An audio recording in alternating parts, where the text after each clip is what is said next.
안녕하십니까. 메가랜드에서 부동산학 개론 강의를 하고 있는 이종호입니다. 우선 30일에 시험 치르시느라고 대단히 고생 많이 하셨고요.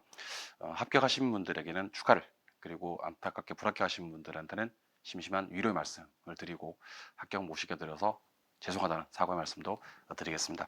일단 전반적인 시험 총평부터 먼저 말씀을 좀 드리고 갈게요. 30일에 공인중개사 부동산학 개론 이번 시험의 난이도는 전년도 시험 30회 시험에 비해서 난이도가 다소 낮았던 그런 시험이었고요. 전체적인 난이도는 평균 정도의 난이도, 한 중 정도의 난이도로 예측이 되는 그런 시험이었습니다.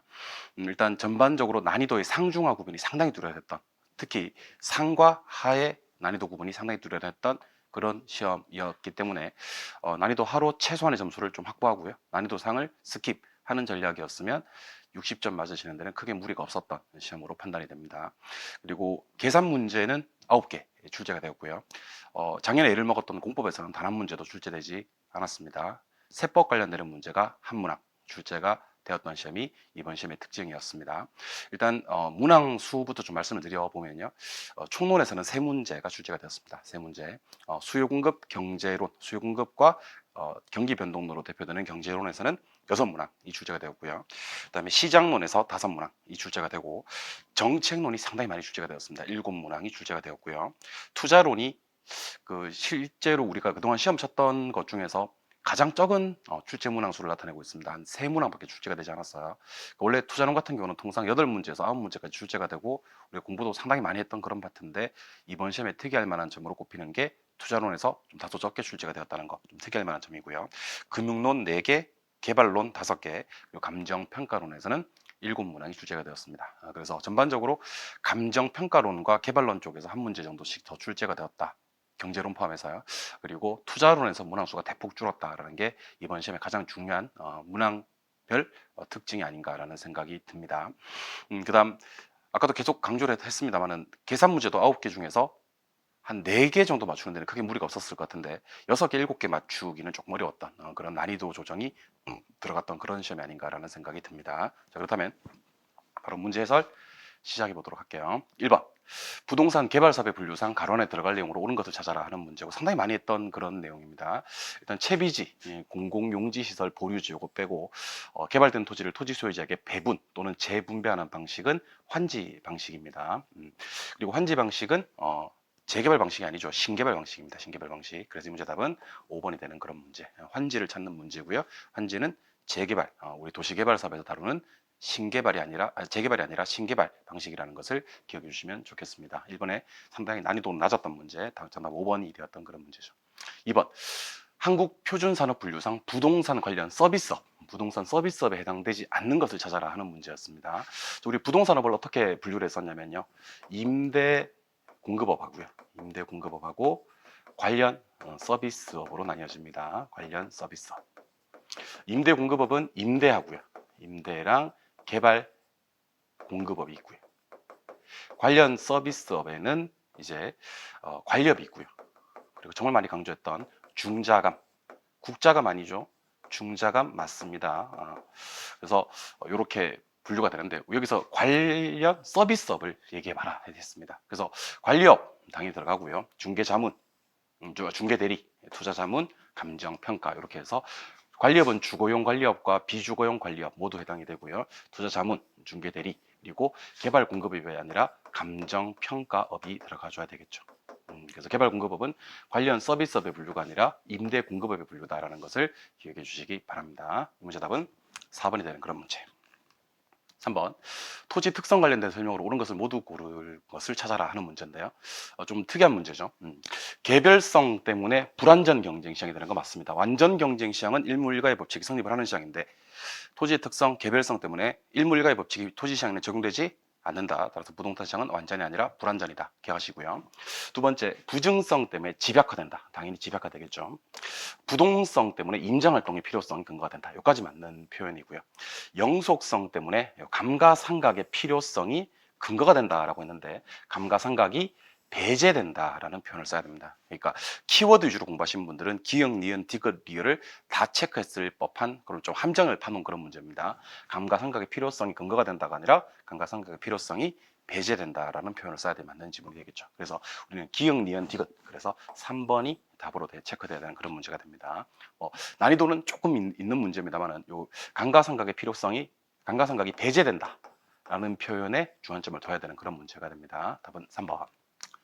4번 문제. 우리 정말 많이 했었던 포피입니다. 포피. 포피는 PL이나 PR 이렇게 네 개죠. 그래서 place 유통 경로, price 프로덕트 제품, price 가격, 프로모션 판촉 이렇게 해서 기역, 니은, 리을 비역, 기역, 니은, 리을 비역. 정답은 3번이 되는 그런 문제가 됩니다. 아주 쉬웠던 문제고 난이도 최하짜리 그런 문제가 됩니다. 그래서 계속 강조하는 얘기입니다만 난이도 하짜리가 정말 너무 쉽게 출제가 되었던 그런 특이하게도 난이도 하가 너무 많았던 그런 문제였습니다. 물론 난이도 상도 있겠지만 그래서 정답은 3번이 되는 그런 문제. 5번 부동산 정책 중 금융 우리 금융정책의 대표적인 예시가 뭐냐면 LTV나 DTI. 그래서 사실 이번 30일의 부동산학개론 시험에서는 LTV, DTI 문제가 두 문제가 나왔다고 보셔야 되는 겁니다. 계산 문제로 하나가 출제가 되고 그 다음 LTV, DTI가 우리 금융규제에 해당이 되는 것을 아는지 하는 문제가 되겠죠. 그래서 정답은 1번이 되는 아주 쉬운 난이도의 문제였습니다. 답은 1번이 되는 문제. 6번 부동산 개발 사업의 타당성 분석 관련돼서 다음 중 설명에 가로 안에 알맞은 용어를 찾아라. 개발로 문제인데요. 일단 분양될 수 있는지 없는지 찾아라. 매매될지 안 될지를 찾아라. 우리 성매매 했었죠. 시장성 분석이 됩니다. 답이 될 수 있는 건 3, 4, 5번이고요. 그 다음에 투입 요소를 변화시켰을 때 결과치가 어떠한 영향을 받는지를 분석하는 기법을 우리는 민감도 분석이라고 배우셨습니다. 그죠? 위험을 통제하는 방법 중 민감도 분석. 그렇게 해서 정답은 5번이 되는 그런 문제. 매매될지 안 될지 시장성. 투입 요소 변화시켰을 때 결과치가 어떠한 영향을 받는지를 분석하는 기법 민감도 분석. 이렇게 해서 답은 5번이 되는 그런 문제. 7번 토지 관련 용어의 설명으로 옳은 것을 찾아라 그랬습니다. 아주 난이도가 또 낮은 문제죠. 자, 지번 붙여서 토지 등록하는 단위는 필지해야 되고요. 그다음에 택지농지 임지 내에서 용도 전환이 되고 있는 토지는 이행지 해야 되고요. 낮에는 토지 위에 정착물 없고요. 공법상의 제약하고 사법상의 제약이 둘 다 없다 틀렸습니다. 사법상의 제약은 없고요. 사법상의 제약은 없지만 공법상 제약은 안 받는 땅이 없다 그랬죠. 자연 상태 그대로의 토지는 부지가 아니라 우리가 소지라고 배우셨던 거 기억나시죠? 그리고 물에 침식이 되어서 수면 밑으로 잠긴 토지를 우리는 토락지라고 한다. 많이 했던 내용입니다. 정답은 5번이 되는 그런 문제. 그러니까 앞면이 난이도 좀 낮았던 문제로 많이 배치가 되었습니다. 8번 문제. 다음같이 변화했을 때 균형 가격을 먼저 구해보자. 자, 우리 습관적으로 QD를 왼쪽에다 쓰고 QS를 오른쪽에다 둔다고 했던 거 기억나시죠? 그래서 150 마이너스 2P랑 첫 번째 30 플러스 P를 같게 만들어 주고요. 두 번째는 150 마이너스 2P랑 그 다음 30 플러스 2P를 같게 만들어 주자. 이렇게 해서 가격이 어떻게 변했는지. 그래서 3P가 120. 그래서 P는 3, 42에서 40. 요거는 4P는 120. P는 30. 가격은 40에서 30으로 갔기 때문에 10이 하락했다. 사실은 감소라는 표현보다는 10이 하락했다라는 표현이 훨씬 더 좋은 표현이긴 합니다만은 문장에서 좀 매끄러운 표현입니다만은 시험에서 일단 감소로 나왔으니까 답은 1번 아니면 2번이고요. 기울기 구하는 공식입니다. 우리 기울기 구할 때는요. 기울기 구할 때는 P분의 Q 해주시면 기울기 값을 구할 수가 있다 그랬죠. P분의 Q. 그래서 첫 번째는 P의 숫자가 얼마죠? 1. 그 다음에 여기도 1. 그러면 1분의 1이 되고요. 첫 번째는. 두 번째는 기울기가 P분의 Q니까 2분의 1이 되는 겁니다. 2분의 1. P 앞에 있는 숫자와 Q 앞에 있는 숫자. 2분의 1. 그럼 요거는 1이고요. 얘는 2분의 1이니까 1에서 2분의 1로 기울기가 변한 거예요.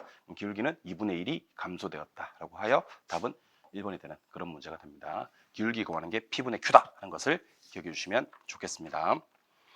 9번 문제로 가도록 할게요. 9번 문제. 유량 저량. 정말 많이 했던 내용이죠. 자산 저량입니다. 소득 유량입니다. 가계 소비. 소비는 유량이죠. 통화량. 조심하라 그랬죠. 저량입니다. 자본. 자산 자본은 저량입니다. 신규. 대표적인 유량이죠. 유량은 소득, 그 다음에 소비, 그 다음 신규 주택 공급량 해서 총 3개 답이 3번이 되는 그런 문제가 됩니다. 유량 자랑 많이 했었던 거고 쉬웠던 문제였습니다. 답은 3번. 10번. 계산 문제 중에서는 다소 난이도가 높았던 문제고요. 분양 수입을 극대화하기 위한 오피스텔 분양 가격을 구해봐라 그랬습니다. 일단 수입 구하는 공식은요. 수익 구하는 공식은 가격 곱하기 수량. 그래서 우리 P 곱하기 Q라 그랬습니다. 그래서 우리가 이제 첫 번째 180만 원을 여기다 대입을 한번 해보시는 겁니다. 180만 원. 180만 원을 대입해 보시면 가격 180에 1번입니다. 가격 180에 수익량이 180을 대입하면 330이 나옵니다. 330. 요거 계산해 보면 5억 9,400만 원. 9,400만 원이 총수입이 됩니다. 두 번째는 3번, 4번, 5번인데 가격을 갖다가 이제 190만 원, 200만 원, 210만 원, 220만 원을 줬을 때 190, 200, 210, 220을 대입하면 이제 수량이 얼마가 나오냐면 15씩 줄어요. 315, 요거는 300, 그다음 요거는 285, 그다음 270 이렇게 되겠죠. 네, 그러면 사실 이 문제는 특이한 게 1번하고 몇 번 정답이 동일하냐면 5번 정답이 동일합니다. 이거 똑같이 5억 9,400만 원이고요. 2번 정답과 4번 정답이 동일합니다. 5억 9,850만 원. 5억 9,850만 원. 5억 9,850만 원. 이렇게 됩니다. 그런데 200, 300 곱했을 때가 수입이 가장 많습니다. 6억이 됩니다. 그래서 총 수입이 가장 극대화되는 분양 가격은 200만 원이다라는 생각을 하시면 좋겠습니다. 그래서 여기서 180, 190, 200, 210, 220까지를 대입하셔서 Q를 구하시는 거예요. Q를 구하시고 난 다음에 이제 PQ 곱하셔서 총수입을 극대화하기 위한 전략을 도모해 보시면 됩니다. 시간이 좀 많이 걸리는 그런 문제입니다. 답은 3번. 11번 거미집이론. 거미집이론은 뭐 나온다고 우리가 예측도 많이 했었고 연습도 정말 많이 했었습니다. 거미집이론 시험에 출제가 될 때 난이도 상중하 중에서 하루 출제가 됐던 문제입니다. 따라서 수의 탄력성의 절대값이 공급의 탄력성 절대값보다 크다. 수의 탄력성이 크면 수탄수 해서 이거는 수렴이 되겠고요. 수요 곡선의 기울기 절대값이 공급 곡선의 기울기 절대값보다 크다. 그러면 기울기는 작은 거 봐야 되니까 공급 기울기가 더 작아. 그럼 공급이 탄력적이죠. 그래서 발산이 됩니다. 수탄수, 공탄발 이렇게 해서 답은 2번이 되는 그런 문제가 되겠죠. 답은 2번. 쉬웠던 문제였죠. 12번. 부동산 경기 순환과 경기 변동에 관한 설명이다. 틀린 것을 찾아라. 그리고 아주 쉬운, 이것도 난이도가 최하짜리 문제인데요. 부동산 경기 변동은 일반 경기와는 다르게 불분명, 불규칙, 불명확하다 했던 거 기억나시죠? 그래서 부동산 경기는 일반 경기와 같이 일단 다르고요. 일정한 주기와 동일한 지폭으로 규칙적이고 안정적으로 반복되며 순환한다. 불분명, 불명확, 불규칙, 불분명, 불명확, 불규칙이지 규칙적으로 순환하는 거 아니라 그랬습니다. 답은 2번이 되는 그런 문제. 13번. 부동산 시장의 직접계획 유형에 해당되는 것을 모두 골라라. 우리 정말 많이 했던 게 이직간이었죠. 그 중에서도 뭐니 해도 뭐가 중요하냐면 직접계획이 가장 중요했었습니다. 그래서 토지은행 직접이에요. 공영개발사업 직접이에요. DTI 금융이니까 간접이고요. 부동산세 세금이니까 간접이고요. 부담금 간접입니다. 공공투자 공공이나 공영이 붙으면 무조건 직접이라 그랬죠. 그래서 직접은 총 3개, 기역, 니은, 비읍이 됩니다. 기역, 니은, 비읍. 정답 2번이 되는 그런 문제가 되겠죠. 이것도 쉬웠던 문제였고. 14번 다음 중 리카도의 차액지대 이론에 관한 설명이다. 옳은 것을 모두 골라라 라고 했는데 리카도는 비옥도 수학 체감 그리고 조방적 한계, 한계지를 얘기하는 겁니다. 한계지에서는 지대가 발생하지 않고요. 지대를 뭘로 본다? 잉여로 봅니다. 그래서 곡물 가격이나 비옥도가 지대를 결정하는 겁니다. 그래서 답은 기역, 니은, 리을이 포함되어 있는 기역, 니은, 리을이 포함되어 있는 4번이 정답이고요. 그 디귿에 있는 토지를 소유하고 있다는 독점적 지위 때문에 지대가 한계지, 최일등지에서도 지대를 요구한다 하는 것은 마르크스의 절대지대설에 관한 설명이지 리카도의 차액지대설에 대한 설명이 아닙니다. 그래서 디귿은 빠져야 되고요. 기역, 니은, 리을 정답 4번이 되는 그런 문제. 15번 주택의 여가 과정과 주거 분리에 대한 설명이다. 가장 틀린 것을 찾아라 했는데 한번 우리 그림을 한번 그려볼까요? 저가주택 시장이 있고 고가주택 시장이 있는데 저가주택 10개 10개 20개 있었고요. 고가주택 10개 10개 20개 있었어요. 네, 어떤 이유로 저가주택의 수요가 10개가 증가돼 버립니다. 그럼 이 주택들은 고소득층들이 사용하던 주택이 저소득층의 사용으로 바뀌기 때문에 하향여가가 됩니다. 그럼 하향여가가 되고 나면 그 다음에 벌어지는 일 원래 저가주택량은 몇 개였다가 20개였다가 30개로 적급주택량이 증가되게 됩니다. 그죠? 저가주택량이 증가된다. 그래서 공급량이 감소된다가 아니라 하향여가 되고 나면 원래 저가주택 20개였다가 하향여가를 통해서 10개 공급이 더 이루어졌으니까 30개가 되고 요 10개는 하향여가를 통한 공급이 된다라고 보셔야지 옳습니다. 그래서 답은 1번이 되는 그런 문제. 16번 부동산 시장에 대한 설명이다. 틀린 것을 찾아라. 조금 어려운 단어가 나오긴 했습니다. 공매, 쇼트 셀링이라고 해서 공매라는 건요. 이 주식을 해보신 분들은 공매라는 게 무슨 말인지 아실 건데, 공매는 없는 물건을 파는 거예요. 없는 물건. 주식시장에서는 없는 물건을 팔고 나중에 그걸 갖다가 다시 사오는 그런 제도를 공매라고 합니다. 주식시장에서는 공매라는 게 존재할 수가 있겠지만 부동산은 그 물건 아니면 안 된다. 즉 토지의 특성, 무슨 성, 개별성 때문에, 대체가 불가능한 개별성 때문에 공매가 빈번하게 발생하지 않는다라고 했었어야 됩니다. 답은 1번이 되는 거고, 혹시 2번 지문을 좀 해석을 좀 잘 하셔야 되는데, if입니다. if. 부동산 시장이 강성이라는 얘기가 아니고 부동산 시장이 강성이라면 초과인을 얻는 것은 불가능하다. 그러니까 강성에서는 초과인을 얻을 수가 없거든요. 근데 부동산이 만약에 강성이라면 초과인 획득할 수가 없다. 이런 표현을 써야 된다. 맞는 지문입니다. 그래서 아마 2번이 좀 많이 헷갈리셨을 거예요. 헷갈리셨을 건데 1번이 정답이 되는 그런 문제입니다. 다소 조금 나뉘고 있었던 문제입니다. 17번. 다음은 입지와 도시 공간 구조에 관한 설명이다. 옳은 것을 모두 골라라 그랬는데요. 거리 나오는데 거리. 실질거리, 시간거리. 그 다음에 규모. 그래서 뭐 우리 A 거리 제곱분의 A 면적, B 거리 제곱분의 B 면적 분의 A 거리 제곱 B 면적 분의 A 거리 제곱분의 A 면적, 이렇게 하시면 허프의 확률 모양이 되겠죠. 컴버스는 분기점, 경계 지점을 따지는 거고요. 이거는 허프의 확률 모양에 대한 설명입니다. 틀렸고요. 호이트는 이 보실 필요도 없어요. 부도심이라는 것은 나올 수가 없는 말이죠. 해리스 올만의 다핵심 이론부터가 부도심이 등장을 하고요. 호이트의 선형 이론에서는 도심만 나와야 되고, 그리고 고소득층이 간선도로에 근접해서 입지한다라는 표현을 써야 되는 틀린 부분이 두 개고요. 그 넬슨은 이제 점포 입지 8가지 원칙 제시하신 분. 작년에 시험에도 나왔던 거니까 기억을 하시고, 알론소 많이 썼습니다. 그죠? 무슨 지대설? 입찰 지대설 주장하신 분 맞죠? 그 답은 디귿 리얼 하는 4번이 정답이 되는 그런 문제가 됩니다. 이것도 이제 그 여러분들 기억만 좀 잘 정리만 되시고 나면 디귿 리얼 찾는 데는 아마 무리가 없었을 것 같고요. 그 다음에 디귿 리얼은 무조건 포함해야 되기 때문에 틀리더라도 4번 아니면 5번을 체크해야 되는데 니은은 완벽하게 틀렸기 때문에 답을 찾는 데는 무리가 없었을 것으로 판단이 됩니다. 18번 시장 세분화. 자, 시장 차별화라는 게 있고 시장 세분화, 세그멘테이션이라는 게 있는데요. 시장 세분화는 수요자를 조금 작은 집단으로 나뉘어 가는 과정을 말합니다. 시장을 세분화할수록 시장의 성질은 동질화되고 대체재가 많아지고 수요는 보다 탄력적이 된다. 많이 강조했던 내용입니다. 그래서 그 일정한 기준에 따라서 수요자를 보다 동질적인 소집단으로 나누어가는, 구분해가는 것을 시장 세분화라고 하는 겁니다. 그래서 시장 세분화와 차별하면 구분할 줄 아는 사람이면 아주 또 쉽게 풀 수 있었던 그런 문제가 됩니다. 19번 부동산 시장에서 수요를 감소시키는 요인은 모두 찾아봐라 하는 문제입니다. 수요 감소 요인은 일단 금리가 하락되면 수요가 증가되겠죠. 땡.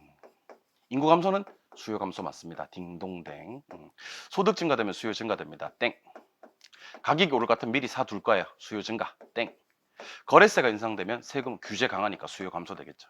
우리는 수요 감소만 찾아야 되기 때문에 정답은 니은과 미음, 니은과 미음 두 개. 답은 3번이 되는 그런 문제가 됩니다.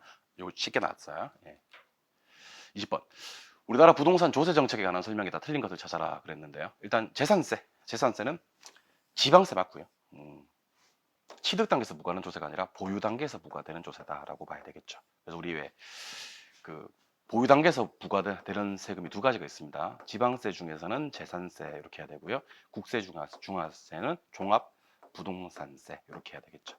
그럼 지금 여기 나오는 이제 뭐 취득 단계에서 나오는 세금은요, 재산세가 아니라 우리 뭐 인지세, 상속세, 증여세, 뭐 그다음에 등록면허세, 그죠? 예, 그다음에 취득세 이런 것들이 취득 단계에 내는 세금이고, 재산세는 대표적인 보유 관련 조세다. 요거는 뭐 세법 관련되는 문제라고 하기도 조금 부끄러울 만큼 개론 시간에도 조세 정책에서 쉽게 우리가 많이 다뤄왔던 그런 내용 중에 하나입니다. 한 문제 주기 위해서 나왔던 문제가 아닌가라는 생각이 들고요. 21번 주택 정책에 대한 설명이다. 틀린 것을 찾아봐라 하는 문제인데요. 우리 저기 임차인에게 임대료를 보조하는 것과 임대인에게 임대료를 보조하는 것 중, 그러니까 수요자와 공급자 중 누구한테 임대료를 보조해야지 주거지 선택의 자유가 보장이 되냐면요, 이 사람 임차인한테 그 보조금을 지급해야 주거지 선택의 자유가 보장이 됩니다. 근데 공공임대주택 정책은 공급자 위주의 정책으로서 주거지 선택의 자유가 제한된다는 단점이 있습니다. 그래서 보조 중에서 임차인 보호, 수요자 보호가 주거지 선택의 자유가 보장된다라고 봐야 되겠죠. 답은 4번이 되는 그런 문제가 됩니다. 이것도 또 다소 쉬웠던 문제죠. 22번. 공공주택 특별법인망상 공공임대주택의 용어로 틀린 것을 찾아라. 우리 정말 많이 했던 거죠. 다 하실 필요는 없고요. 영구임대 있었고, 영구임대, 그다음에 국민임대, 그다음에 행복주택, 그다음에 장기전세. 정말 많이 다뤄왔던 건데요. 영구임대 몇 년? 50년. 국민임대 몇 년? 30년. 행복주택은 누구를 대상? 젊은 층. 장기전세는 매달 임대료 주는 방식이 아니라 전세 계약 방식. 이렇게 했었습니다. 그래서 장기전세는 전세 계약 방식이 맞고요. 영구임대는 50년 맞습니다.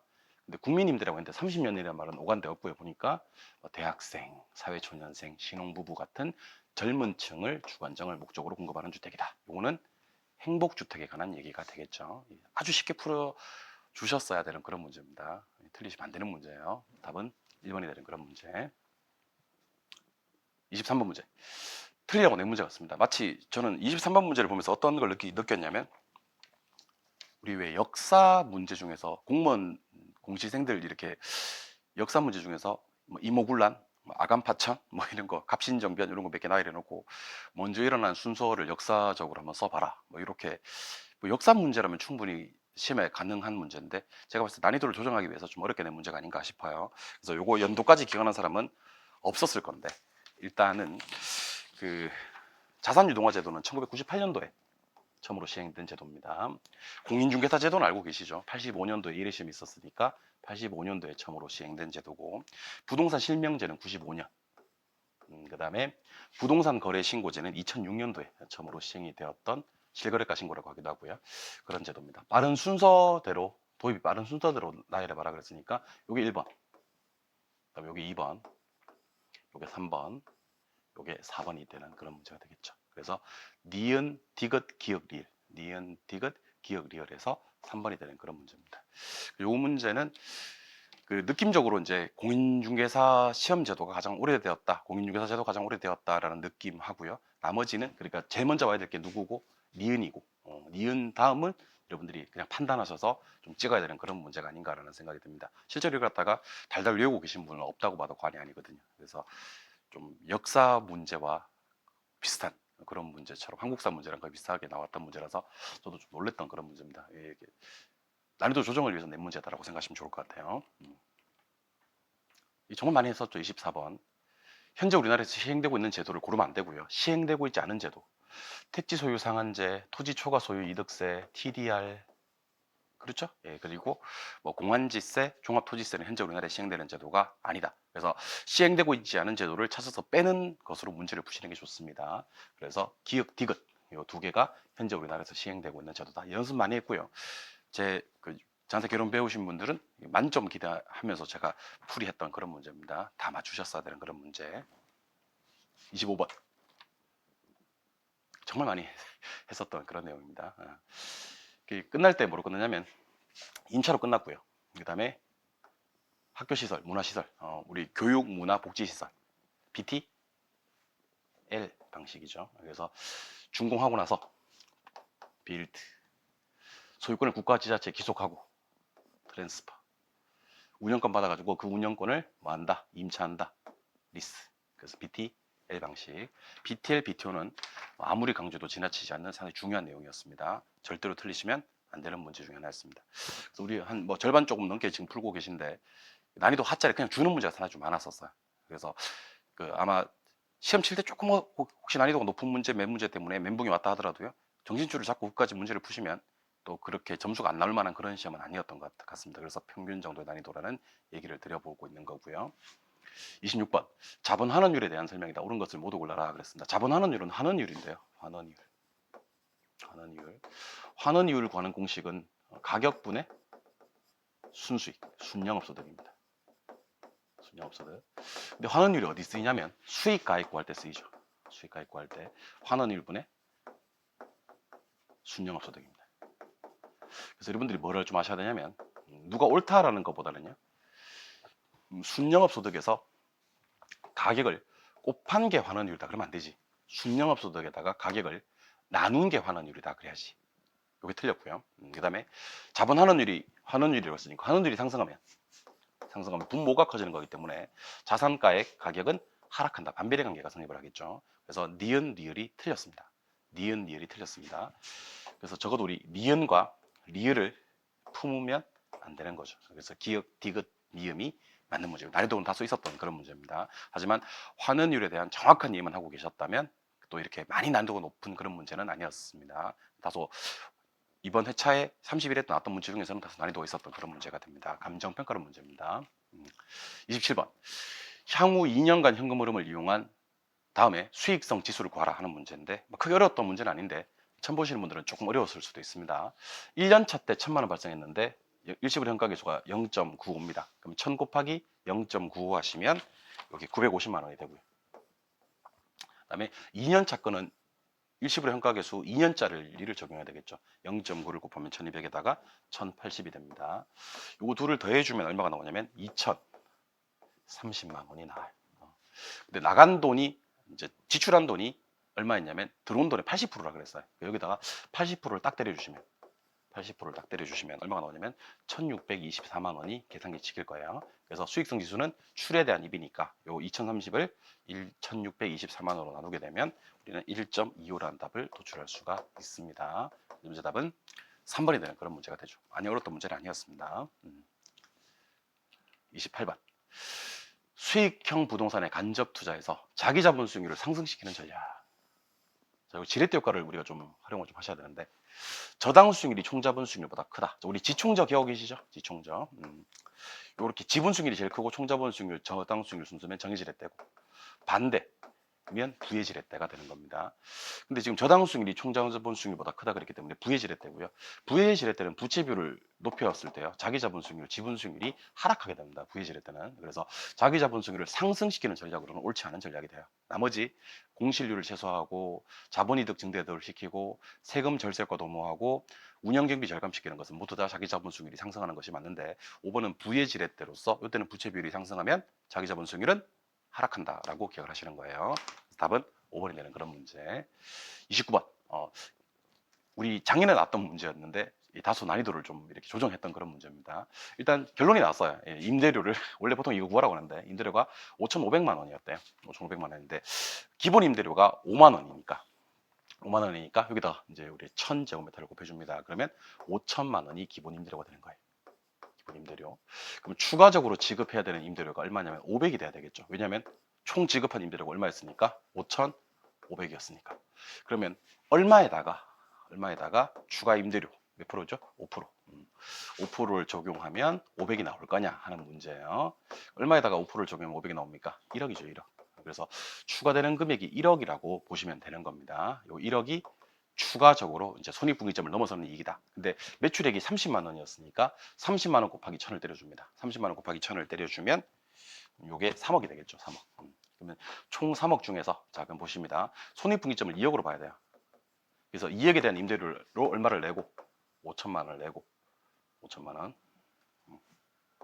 5천만 원을 내고 초과적으로 지급되는 걸 500이라고 봤죠. 여기 이제 1억에 대해서 추가적으로 임대료도 더 내는 겁니다. 곱하기 5% 때려서 500이 나와야 되니까. 근데 문제가 뭘 물었냐면 손익분기점에 대한 매출액을 물었단 말이에요. 그렇죠. 예. 좀 특이한 문제였습니다. 기존에 연습하셨던 문제보다도 난이도를 좀 줬던 문제. 그래서 다소 좀 어려웠던 그런 문제입니다. 그래서 손익분기점은 2억이라고 봐야 됩니다. 왜냐하면 초과되는 금액 1억에 대해서 5%를 지급해야 500이 되어서 5,500이 되니까. 그래서 이 문제 답은 2억이 되는 그런 문제입니다. 손익분기점을 찾는 문제. 상당히 특이했던 그런 문제였습니다. 심장에서는 다소 풀기가 뭐 우리 수학 능력 시험처럼 통합 사고를 요구하는 그런 문제였다고 판단이 좀 됩니다. 난이도를 조정하기 위한 문제였던 것 같고요. 30번 문제. 연금의 내각계수 적용하는 겁니다. 연금의 내각계수는 원래는 이렇게 해야 됩니다. 50만 원 곱하기 R분의 1 플러스 R의 N승 마이너스 1. 이게 이제 연금의 내각계수 구하는 공식입니다. 연금의 내각계수는 제가 정말 많이 강조했던 그런 내용인데요. 특이할 만한 점 1번이 답이 아니라는 거예요. 이게 R분의 1 플러스 R의 N승 마이너스 1이 맞는데 왜냐하면 매월 50만 원씩이 나왔습니다. 근데 우리가 환산할 때는 뭘 환산해야 되면 이걸 갖다가 월로 환산을 해야 되기 때문에 제가 방금 구해드린 1 플러스 R의 N승 마이너스 1은 다 연단이거든요. 그래서 5년인데 12개월 곱해줘야 됩니다. 60개월. 그리고 3%는 이게 연이자이기 때문에 이거를 12로 나눠줘야 되는 겁니다. 그래서 R이 12분의 0.03이 R이 되는 거예요. 오케이? 네, 그리고 N이 5년이니까 곱하기 12개월을 해줘야 됩니다. 이 문제 제일 중요한 특징은 매월이다. 공식 말면 되는 문제가 아니라 공식 받고 매월을 연으로 환산해 줄 수 있는, 연을 월로 환산해 줄 수 있는 그런 작업이 들어가줘야 되는 그런 문제입니다. 그래서 답이 1번이 아니라 2번이 되는 그런 문제. 좀 특이했던 문제죠. 예. 31번. 아파트를 구입하기 위해서 은행으로부터 연초에 4억 원을 대출받았는데 A가 대출 조건 다음과 같을 때 2회차 상환에 대해 원금하고 재산을 원금하고 대출 금리를 구하라 하는 문제입니다. 이것도 이제 좀 특이한 문제인데 원리금 균등 상환 방식입니다. 원리금 균등. 자, 우리 어떻게 공부하기로 했어요? 1, 2, 원, 리, 원리. 기억하고 계시죠? 예, 그래서 빌린 돈 얼마에다가 4억에다가 자산상수 0.09를 곱해 줍니다. 곱해 주면 여기 얼마가 나온다? 요게 4936에 3600이 나오죠. 근데 1회차 때 갚아야 될 원금이 1000만 원이다 그랬습니다. 이자가 2600이 나와야 되거든요. 그렇죠? 예, 그래서 얼마에다가 우리 4억에다가 다시 4억에다가 몇 퍼센트를 때리면 2600이 나올까 하는 문제. 4억에다가 이거 나눠주면 되겠죠. 그죠? 4억으로. 그럼 이거는 6.5%가 돼요. 그래서 이 이자율은 6.5%가 되면 2600이 된다. 빌린 돈에다가 이자를 곱해주면 이자가 나오니까. 그리고 이제 그럼 여기다 금리는 6.5%가 결정이 났고요. 여기다가 2회차 때 원금은요. 1000만 원에다가 1.1 플러스 R 해주면 되겠죠. 그래서 요거 6.5% 0.065를 곱해주면 됩니다. 1000만 원에다가 0.065를 곱해주면 1065만 원이 되겠죠. 그래서 금리 6.5%에 1065만 원 이렇게 해서 조금 난이도를 줬던 그런 문제입니다. 그래서 이번 계산 문제 특징이 한 9개 중에서 4, 5개는 맞출 수가 있게 문제를 냈고요. 한 4, 5개는 조금 난이도를 높게 냈습니다. 근데 그 난이도를 높게 낸 부분이 전부 다 감정평가론 쪽이었습니다. 감정평가론은 난이도가 거의 없다고 봐도 과언이 아닌 문제들이 많이 출제가 되었습니다. 답은 4번이 되는 문제. 32번 서비스 문제 같은데요. 신조리 증권이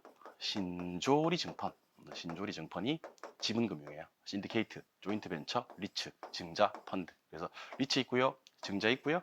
그다음에 2개가 되겠죠. 그래서 기억, 디귿 해서 정답은 2번이 되는 그런 문제. 나머지는 싹 다 부채금융이 됩니다. 신도리 증권 문제.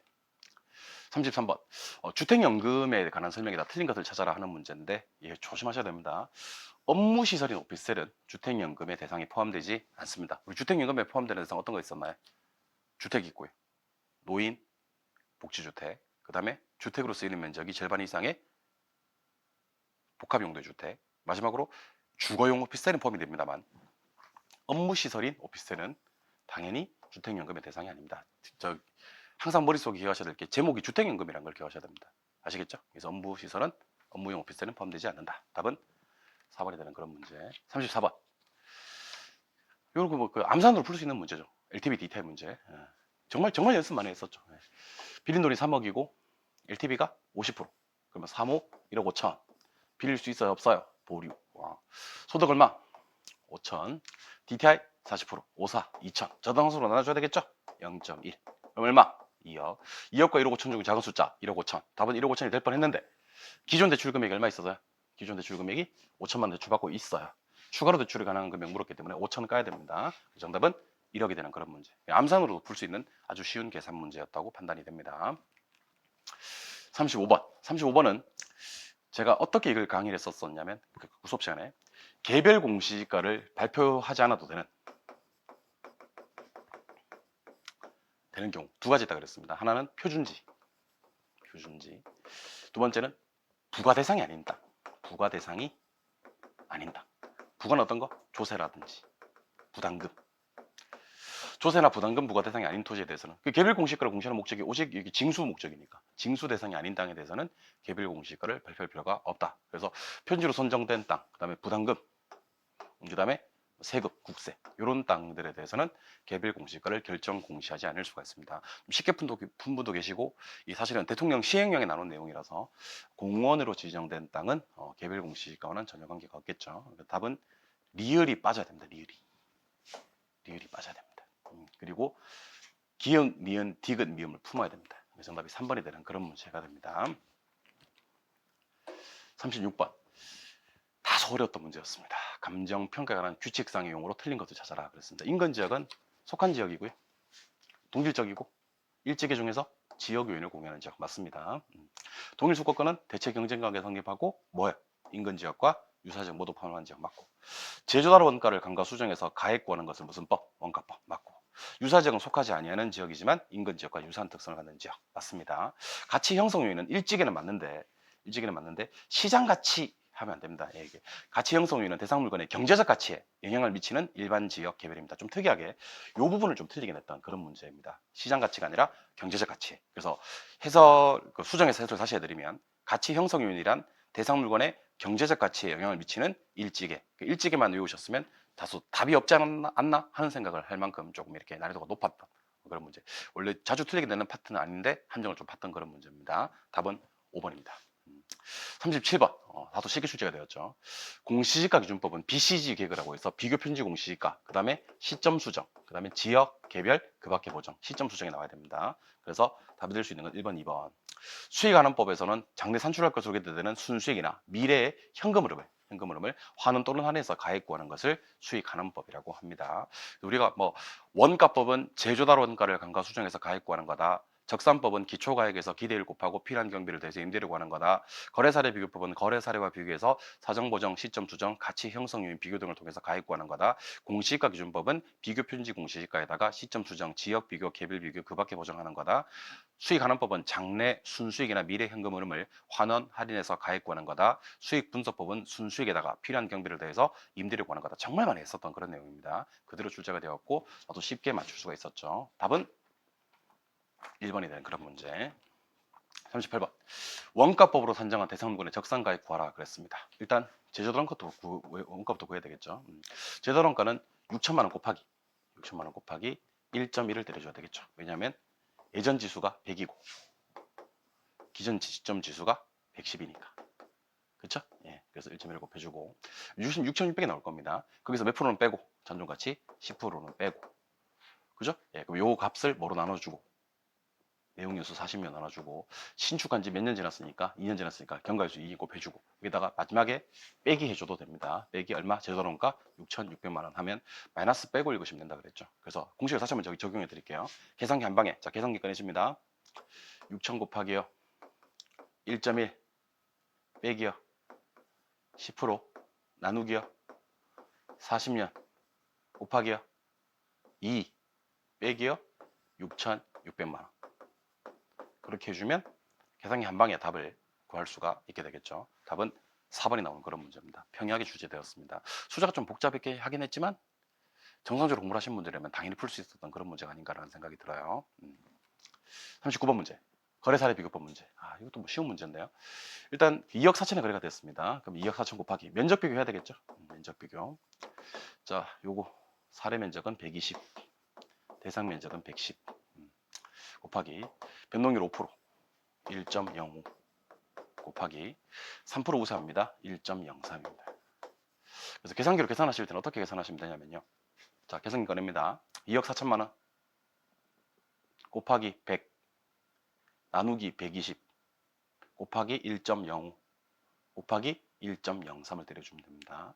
그러면 정답 2억 3,793만 원 하고 2번이 되는 그런 문제가 됩니다. 되셨죠? 예. 그러니까 요것만 이게 나눠 떨어지는 숫자가 아니거든요. 예. 그래서 요것만 좀 잘 계산해 주셨으면 답 체크하는 데는 좀 무리가 없었지 않았냐라는 생각이 듭니다. 답은 2번이 되는 문제. 오늘의 마지막 문제 40번입니다. 서비스로 주는 문제 같습니다. 감정평가 규칙상 대상물건의 주된 감정평가 방법의 연결로 틀린 것을 찾아라. 우리 1. 산, 과, 자, 동. 일괄평가, 산림, 과수원, 자동차, 동사는 무슨 법? 거래, 사례, 비교법이죠. 그래서 과수원은 공시지가 기준법, 토지는 공시지가 기준법이지만 과수원은 거래, 사례, 비교법이라고 해야 되고요. 영광공, 강업재단, 수익환원법, 임대료, 임대사례 비교법, 자동차, 거래, 사례, 비교법, 건물, 원가법. 이렇게 해서 40번의 정답은 1번이 되는 그런 문제가 됩니다. 이렇게 해서 40문제를 모두 풀어봤고요. 그 마지막 뭐 시험 총평에 이어서 당부 말씀을 좀 드리자면요. 32회 시험을 공부하는 여러분들은 일단 계산 문제, 우리 부동산 학교에서는 반드시 출제가 되죠. 예, 한 8문제에서 10문제 가까이 출제가 될 건데 그 중에서 절반 정도 맞춘다라는 생각. 그리고 서비스로 주는 문제, 난이도 하를 집중 공략해서 거기서 오차 없이 실수 없이 기본 점수를 획득하신다. 그리고 난이도 상 문제는 약간 힘든 문제들은 좀 배제를 하신다. 계산 문제도 당연히 그렇게 푸신다 하는 느낌으로 접근하신다면요, 어, 합격 점수 맞는 데는 크게 무리가 없다는 생각이 듭니다. 그리고 부동산 정책론하고요, 감정평가론이 많이 중요해졌고요. 이번에도 감정평가론이 7문제 출제가 되었는데 한 문제 정도를 빼놓고는요, 6문제 맞추는 데는 전혀 지장이 없었다. 그래서 감정평가론 응용되어서 나오지 않는다. 시험에 그대로 나옵니다. 공부했던 대로 했던 부분이 좀 주요하지 않았나라는 생각이 듭니다. 다시 한번 1년 동안, 특히 올해는 코로나19 사태 때문에 공부하는 시간도 상당히 좀 이렇게 부족했을 거고요. 공부하는 환경도 많이 안 좋았을 텐데 끝까지 시험을 치르신 것만 해도 여러분들에게 박수를 보냅니다. 상당히 힘든 시절을 보낸 여러분들에게 박수를 보내고, 합격, 당락 여부를 떠나서 합격하신 분들은 정말 축하드리고요. 불합격하신 분들에게는 다시 한번 위로의 말씀을 전하겠습니다. 예, 이렇게 해서 우리 30일의 공인중개사 부동산학개론 해설 강의를 모두 마치도록 하겠습니다. 1년 동안 정말 많이 고생하셨고요. 가족과 함께 즐거운 시간, 못 보냈던 즐거운 시간도 보내시고 좀 이렇게 개인 정비도 하시면서 좀 휴식을 취하시기 바랍니다. 1년 동안 대단히 고생 많이 하셨습니다. 수고하셨습니다.